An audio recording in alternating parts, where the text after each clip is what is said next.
Morning mga kabutingting. May tanggap tayo. Ah, Anak ng sakura mga kabutingting. Kasi maliit lang ito. Kaya anak ng sakura. Okay mga kabutingting. Ayan ang kanyang pagmumuka.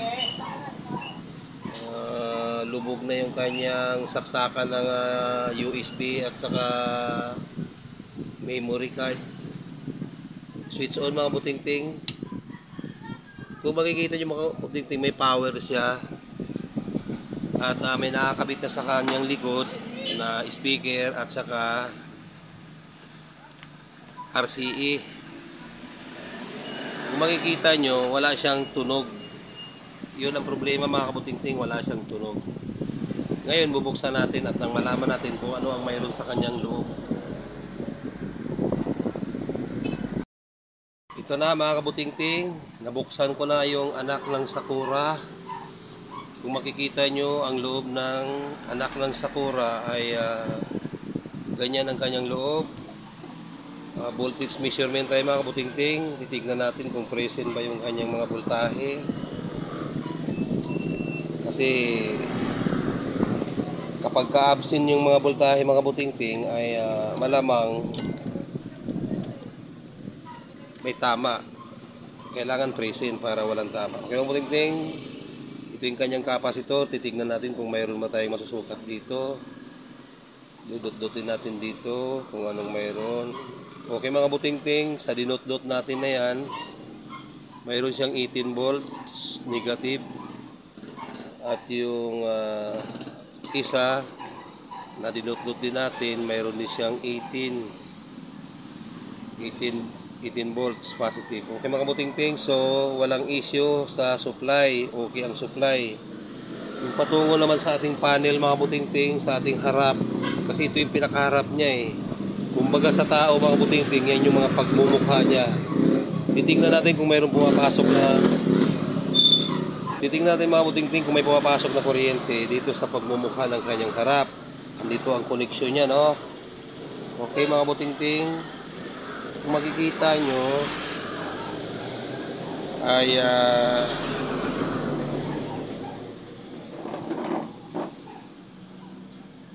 medyo malabo.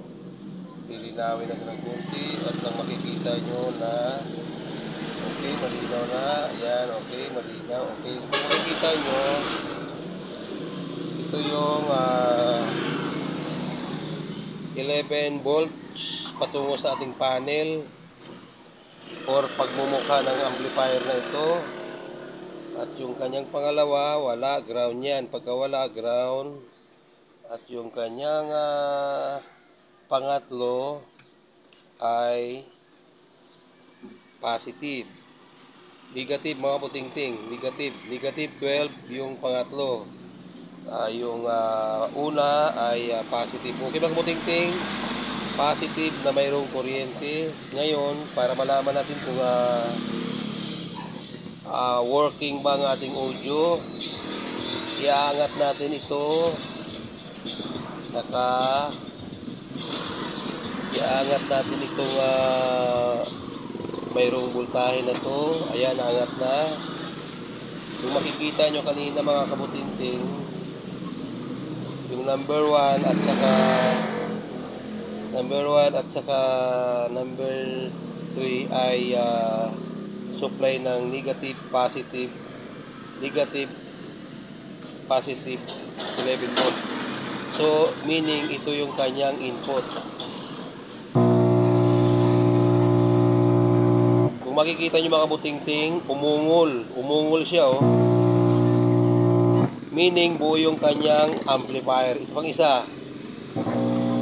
Ayan, umungol yun. Umuungol din. Para ma-sure natin na yung ungol na yan maganda ang tunog, tatanggalin natin itong isa. At idudot-dot natin dito, titignan natin kung yung ungol na naririnig natin ay talagang sasaw.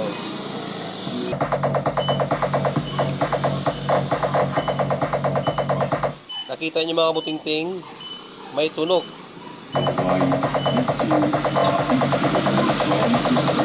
Una desa Juragan Pakli Operator Subroto kabila naman.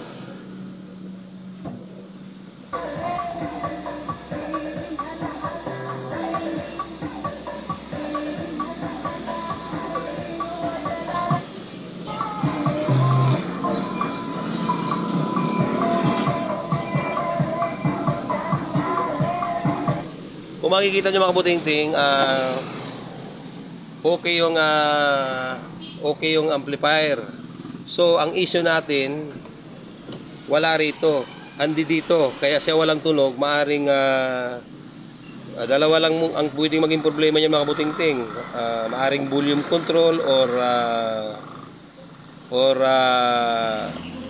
preamp IC.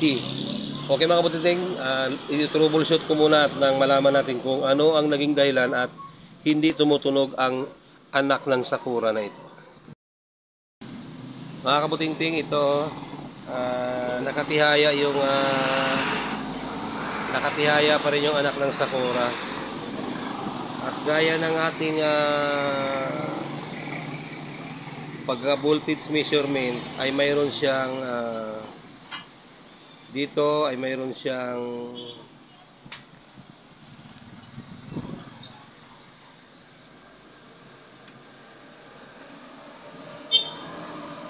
dito mga butingting ay mayroon siyang 11 volts at dito sa kanyang pangatlo ay mayroon siyang 12 volt o 11 volts negative. Okay mga butingting, negative at saka positive meron.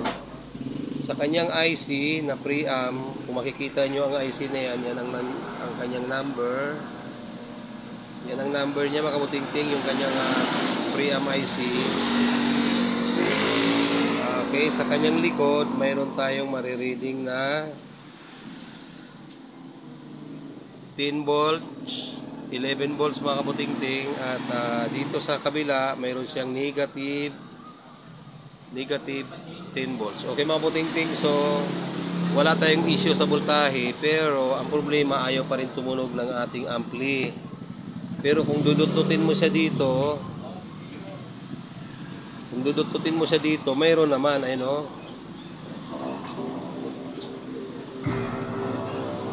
Kita niyo mga kabutingting, mayroon siyang tunog. Yan ang kanyang left, ito yung kanyang right, mayroon o.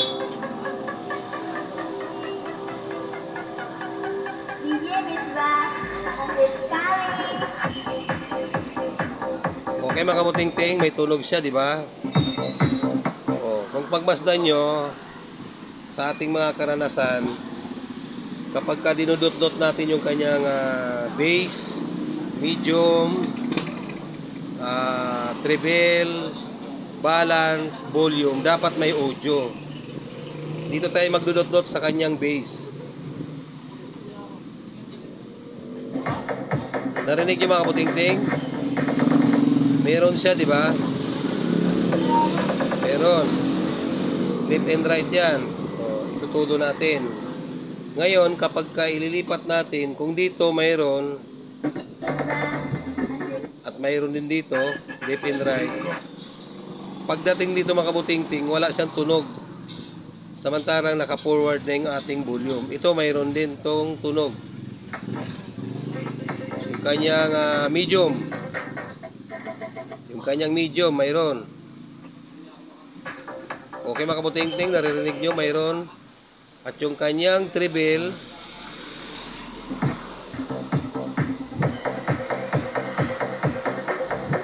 mayroon din. Okay mga kabutingting, left and right. Yung kanyang balance, ayun mga kabutingting, wala yung kanyang balance. At yung kanyang volume, wala rin mga kabutingting. Okay mga kabutingting, kung titesterin mo yung volume, ay patay siya. Itutudo ko na yung mga volume niya. So ibig sabihin, dapat kapag tinitesting natin siya sa ating analog, ay dapat magsisiro or may continuity yung ating volume mga kabutingting. Kung makikita nyo, kung titestingin natin dito, Hala siya mga kabutingting, oh, walang kabuhay-buhay. Samantalang kung iso-short mo naman itong tester, mayroon naman. Pero pag nilalagay mo siya dito, sa kanyang mahiwagang paa, ay walang kapalo-palo. So meaning, alam na natin mga kabutingting, may tama ang volume. Subukan mo natin palitan yung kanyang volume, lahat, mula sa volume, sa balance, sa treble, sa medium, sa bass, kung magkakaroon na ba siya ng sounds kung mapalitan natin. Okay mga kabutingting, papalitan ko muna.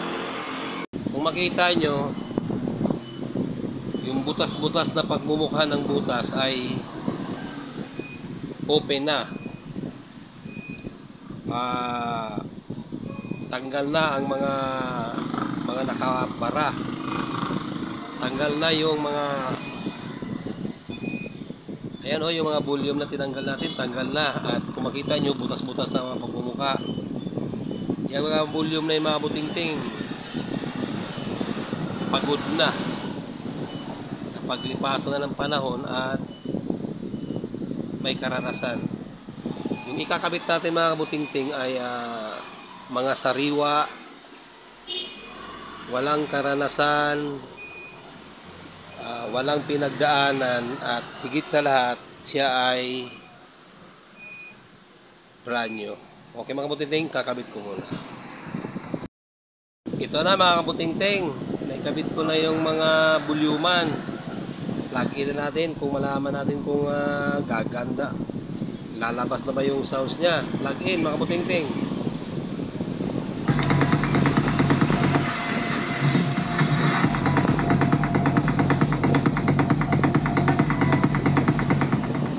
Nakita niyo mga kabutingting, gumana na.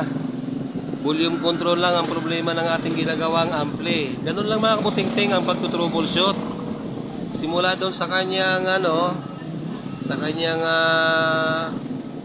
kapasitor, kung may supply tayo doon, okay, no issue.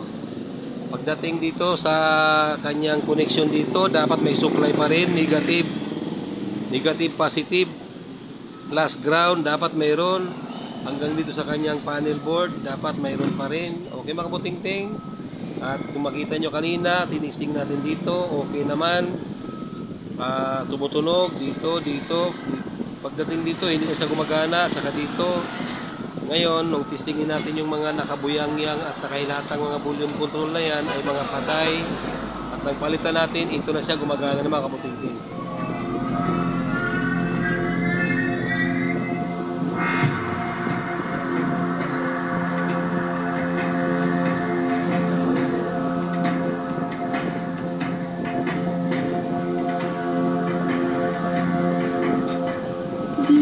Bunny bus seguro.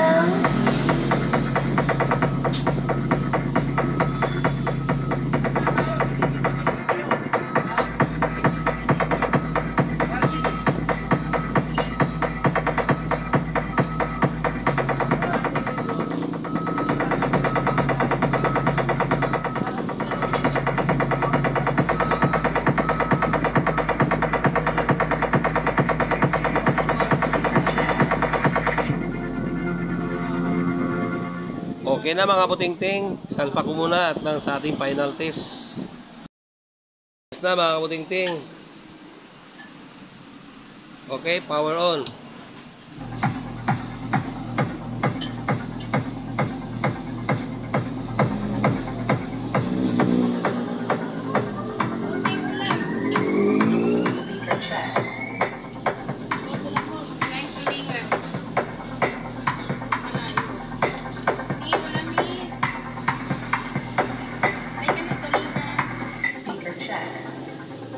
Welcome.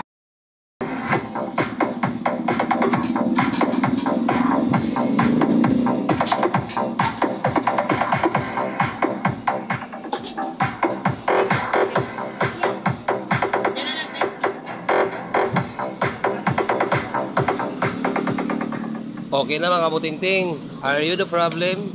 If you are not understand yourself, don't forget to like, subscribe, and share. Magandang umaga mga kabutingting, at kakain muna ako at andito na yung mga nagtitinda ng ulam. Masasarap yung mga ulam nila. Tingnan ang mga ulam niyo ate. Ito, masarap. Inangat. Ayan. Okay mga butingting, masarap yung ulam nila. Kain tayo ng pagkain, gutom na mga butingting. Hanggang dito na lang, goodbye.